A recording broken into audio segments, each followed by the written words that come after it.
네, 여러분 안녕하세요. 오늘 4월 25일은 일본에서 간만에 재보궐선거가 있던 날이었습니다.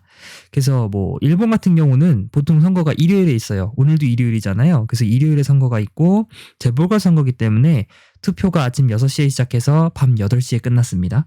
그래서 지금 투표가 끝난 지 1시간 가량 지난 시점이고요. 출구조사 결과가 다 나왔기 때문에 이게 좀 박빙이다 그러면은 유보를 하겠지만 조금 현격하게 그 차이가 벌어졌기 때문에 우리가 이 선거를 한번 분석해 볼 필요가 있을 것 같아서 영상을 찍고 있습니다. 우선 이번 보궐선거로 선출하는 중의원, 참의원, 그러니까 일본은 국회가 2개죠. 의회가 2개로 이루어져 있어요. 상원이라고 하는 참의원, 하원이라고 하는 중의원, 이렇게 2개로 이루어져 있는데 우선은 참의원 2명, 중의원 1명을 새로 선출하는 선거입니다. 그러니까 그 빈자리를 선출하는 재보궐선거예요. 그래서 히로시마의 참의원을 1명 새로 뽑았고요. 그 다음에 나가노현의 참의원을 뽑았습니다. 그 다음에 홋카이도 제2선거구의 중의원을 뽑았습니다. 그러니까 중의원은 어떻게 보면은 하원, 그러니까 파워가 좀 더 세고요, 참의원보다. 그리고 임기가 4년이긴 한데 해산이 많이 이루어지죠, 중의원은. 그런 차이가 있습니다, 참의원하고. 일단은 이번 선거는 요약하자면 자민당의 참패라고 요약을 조금 할 수 있겠어요. 사실은 이번 선거 자체가 자민당에게 유리한 지형에서 시작된 선거가 아닙니다. 왜냐하면 우선 이 히로시마의 경우에는 그 전에 있었던 그 여성 의원이 1명 있었어요. 그 가와이 가스유키 법무상의 부인 가와이 안리라고 하는 그 여자가 이 히로시마 선거구의 참의원으로 있었는데 하필 이게 선거법 위반. 근데 이 선거법 위반이 적당히 선거법 위반도 아니고 이제 그 가와이 부부 사건이라고 스캔들이라고 일본에서도 많이 얘기를 하고 있는데요. 우선은 첫 번째로 드러났던 건 그거예요. 이 가와이 안리라는 이 히로시마 현의 참의원이던 사람이 선거운동을 할 때 그 선거운동원들한테 법정 상한을 뛰어넘는 보수를 줬다. 그래서 공직선거법 위반이다.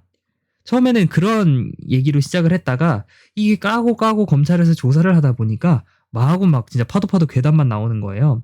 예를 들어서 그 방금 남편이라고 얘기했던 가와이 가스유키 전 법무상이죠. 이 사람도 지금은 사퇴하겠다고 입장은 우선 밝혔습니다만 아직 사퇴는 안 했어요.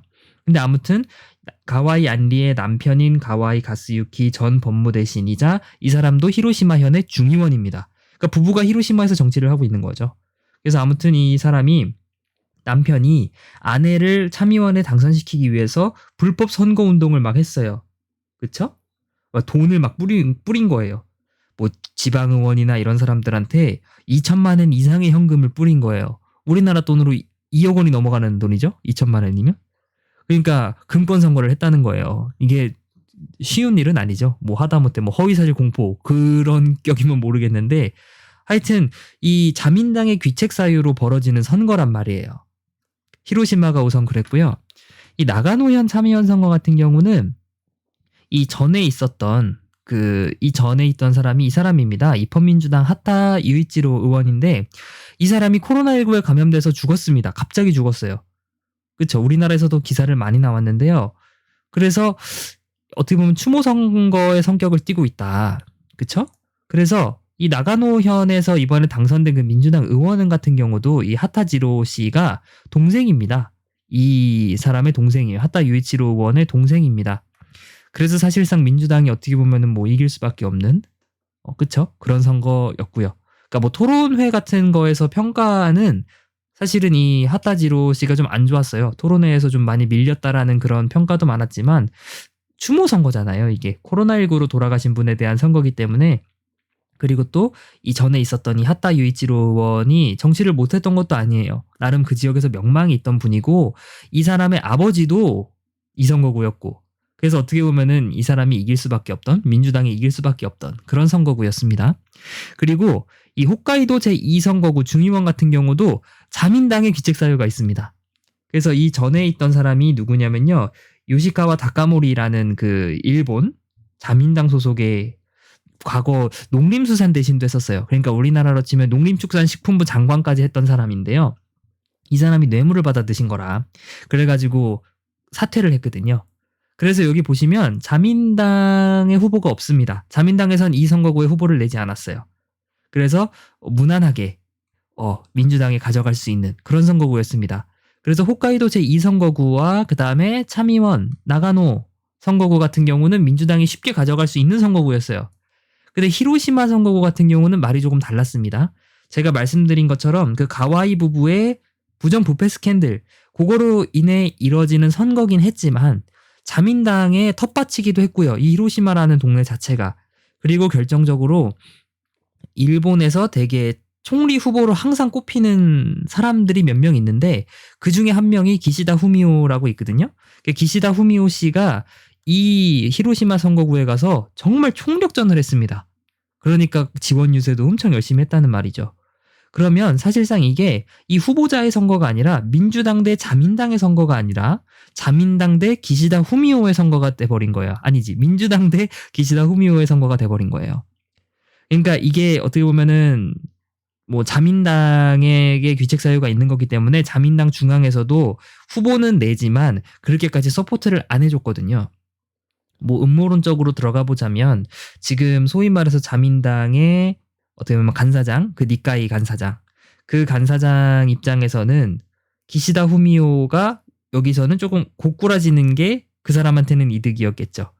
차라리 뭐 또 다른 물망에 오르는 이시바 시게루라든가 이제 그런 사람들하고 결탁을 해서 자신의 정치적 입지를 올리는 게 조금 더 유리했다고 판단을 할 수도 있어요. 그러니까 이건 좀 음모론적인 얘기고, 그래서 일단 확실한 건 자민당 중앙에서는 이 히로시마 선거구에 지원을 안 했다. 전폭적인 지원을 하지 않았고 이 기시다 후미오라고 하는 차기 총리 후보의 물망에 오르는 그 사람이 가서 정말 열심히 선거를 뛰었다. 근데 지금 결과가 어때요? 민주당이 이기는 거로 출구조사 결과가 나왔죠. 이게 개표는 어떻게 될지 모르겠지만 출구조사에서 보통 이 정도 차이가 났다는 거는 아무래도 민주당이 가져갈 확률이 높다는 거겠죠. 그러면 사실상 기시다 후미오 씨는 정치적인 타격을 받을 수밖에 없겠죠. 그렇죠? 그래서 앞으로 일본 정치가 어떻게 흘러갈지도 한번 살펴볼 수 있는 그런 선거였고요. 플러스 알파로 그 나고야 시장 선거도 있었습니다. 그래서 나고야 시장 선거는 재보궐선거는 아니고요. 일본에도 통일지방선거라 그래서 우리나라는 전국 동시지방선거라 그래서 4년에 한 번만 지방선거를 하죠.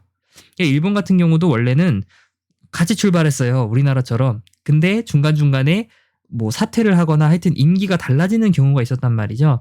그럴 때 기다렸다가 선거를 같이 하는 게 아니라 그때그때 따로 뽑았거든요. 그래서 일본에서는 통일지방선거가 지금도 있긴 하지만 이 사이클이 다른 지역이 많아요. 그러니까 예를 들어서 지금 나고야시장 선거 같은 경우도 나고야시 같은 경우도 그 사이클이 달라진 거고 도쿄도지사 선출 같은 경우도 사이클이 달라진 거예요. 그래서 통일지방선거에서 선출을 하지 않고 보통선거가 따로 있는 거예요. 이런 식으로. 그래서 도쿄도지사 선거도 보통은 따로 하죠. 통일지방선거와 일정이 달라요. 하여튼 여기 같은 경우는 출구조사로만 보면은 이 가와무라 씨 이 가와무라 씨가 당선이 유력한 거로 보이죠. 현임 시장이에요. 근데 이 사람 같은 경우가 지금 스캔들이 또 있어요. 그러니까 기억하실지 모르겠는데 그 2019년쯤에 그 아이치 트리엔날레 그 전시회 표현의 부자유전 전시에 관해서 되게 일본에서도 논란이 됐던 한국에서도 논란이 됐던 그런 사건이 하나 있었는데요. 그게 뭐냐면 그 아이치 트리엔날레라고 하는 나름 전 세계에서 유명한 그런 예술품 전시회 그 전시회에서 표현의 부자유전이라는 걸 열었어요. 그러니까 표현의 부자유전이라는 게 정말 세계 각지에서 어떤 정부의 압력, 어떤 기관의 압력에 의해서 전시되지 못했던 예술 작품들을 한데 모아서 우리가 한번 표현의 자유에 대해서 생각해보자. 그런 기획의 표현의 부자유전이 열렸는데 거기에 이제 우리나라에서 유명한 그 소녀상이 전시가 됐던 거예요. 근데 이제 그 문제 가지고 이제 아이치 현 지사, 그러니까 우리나라로 치면은 청주시보다 위에 있는 게 충청북도잖아요. 그것과 마찬가지로 나고야시 위에 있는 게 아이치 현이거든요. 현 밑에 시가 있는 거죠. 그래서 아이치 현 밑에 나고야시. 이제 그래서 그 나고야 시장과 아이치 현 지사가 그거 문제로 갈등을 했었어요. 이 가와무라 나고야 시장 같은 경우는 그 소녀상에 대해서 철거해야 된다는 입장이었고요. 그러니까 지원을 끊어버리겠다고 했어요. 그거를 계속 전시를 하면 아이치 트리엔날레 지원을 끊어버려야 된다라고 얘기를 했는데 그거와 반대로 그 아이치 현 지사 그러니까 아이치현 지사 같은 경우 그 오무라 지사인데요. 그분 같은 경우는 반대했죠. 그러니까 이거는 간섭이다. 이건 표현의 자유에 대한 간섭이다. 학문의 자유, 예술의 자유에 대한 간섭이다. 그래서 나고야 시장과 아이치현 지사가 되게 갈등을 벌였었거든요. 그런데 이 가와무라 지사가 사고를 칩니다. 이 아이치현 지사를 쫓아내려고 주민 소환을 추진을 해요.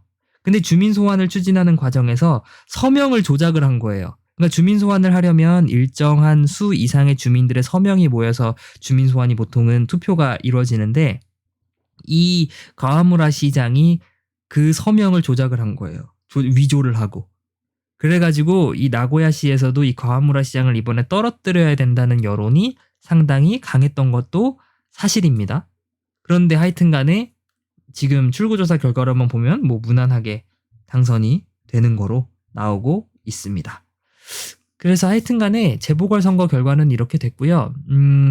이게 어떻게 보면은 아무리 자민당에게 불리한 지형에서 치러진 선거였다 할지라도 이겼어야 하거든요. 그러거나 이기지 못했더라도 자민당이 근소하게 따라붙었어야 되는데 지금 보면은 표 차이가 너무 압도적이잖아요. 한 30% 막 20% 가까이 차이가 나고 지금 이런 상황이면 정말 스가 총리가 백신이라든가 올림픽 문제에 있어서 성과를 내지 못한다면 다음 중의원 선거에서 개헌선은 물론이고 단독 과반까지도 위협받을 수가 있다. 그런 전망이 지금 일본에서도 많이 나오고 있는 중입니다. 세 줄로 요약해보자면 첫 번째, 2021년 4월 25일 그러니까 오늘 일본에서 중의원 선거 직전에 가장 큰 선거라고 할 수 있는 재보궐선거가 치러졌다. 두 번째, 재보궐선거가 치러진 모든 지역에서 사실상 민주당이 승리했다. 마지막으로 이 선거의 결과로 중의원 선거에서 스가 총리와 자민당의 승리가 조금은 위협받는 그런 상황이 연출되고 있다. 이렇게 요약을 할 수 있겠습니다.